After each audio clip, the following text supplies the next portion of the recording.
online radio show. So it's Five to Thrive Live. It's on what's called the Cancer Support Network, or W4CS.com, and it's good because it gets rebroadcast as podcast on iHeartRadio. So there's kind of a library of past episodes that anybody can access all the time. So there's lots of people, thousands of people accessing these shows that we don't even know about.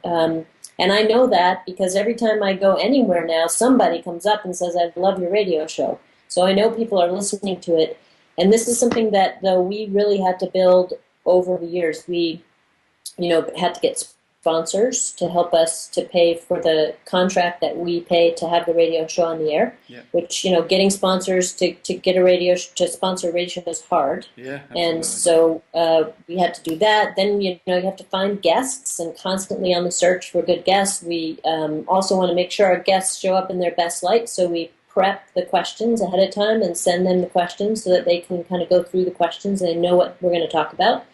So it takes a lot of work. I mean, I think kind of one thing about these things is that they, we hopefully make it look easy when we're on the show. We have fun with each other, we dialogue, but behind that, getting to that point has been, a good number of hours of work. And but having said that, totally pays off, in my opinion. I mean, it's a great way to get information out there, to get awareness, to grow awareness, to really highlight. I mean, I love the fact that we can highlight our integrative colleagues in their best light and they can share their wisdom. So it's been, I think, a really great experience.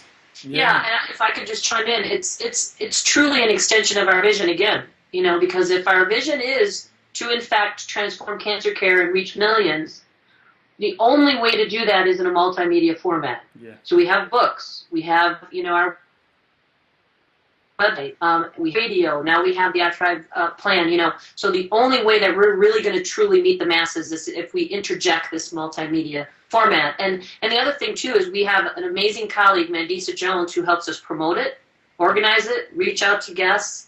And then one final thing, this is just another illustration of our relational marketing, our relationship marketing. There is no way we would be able to fill the number of shows we have filled over the past nearly 8 years with the quality of guests that we have if, in fact, we wouldn't have nurtured those relationships. A lot of our guests we've known for years. Yeah. And so now even at the last minute, we can call up an expert and say, "Oh, gosh, Lisa's traveling. I need you on the show with me," and they'll step up. So it all kind of dovetails, and it goes back to those core values of, keeping your user or your listener in mind at all times, and really nurturing those relationships and holding those other values close to your heart as you move forward and do the work.